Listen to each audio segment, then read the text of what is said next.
गोटे के जे छै से प्रणाम। आइ जे छै से टिकरी बनेलियै जकरा टिकिया खजुरिया सेहो कहल जाइ छै।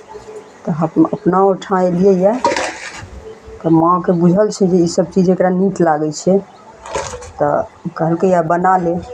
तऽ वएह जे छै से बना रहल छियै।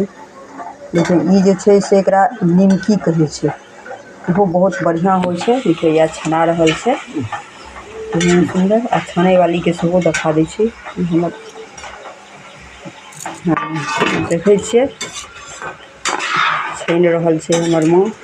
देखियौ इएह सब जे छै से भेल छै। टिकरी खजुरिया ओकरे टिकरी कहै छै, ओकरे खजुरिया कहै छै। ई भेलै निमकी जे साँझके नाश्तामे नीक लागैत रहै छै। तऽ हमर माँके तक सब बुझल छै। हमर जाइ तऽ छै लोक अपने ओहिठामसँ ने तऽ बादमे भऽ जाइ छै ओतुका वासी। लेकिन पहिले तऽ लोक एतै रहै छै तऽ सबटा परिचिते रहै छै। देखियौ आब जे छै से निकालि रहल छै। नीक भेलैए कि माँ? बहुत बढ़िआँ।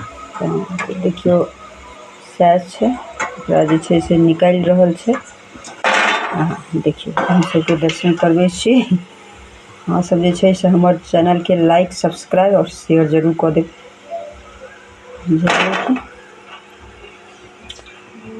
ठीक छै, फेर हम अहाँके अगिला वीडियोमे भेट होइ छी। तब तकके लेल बाय बाय।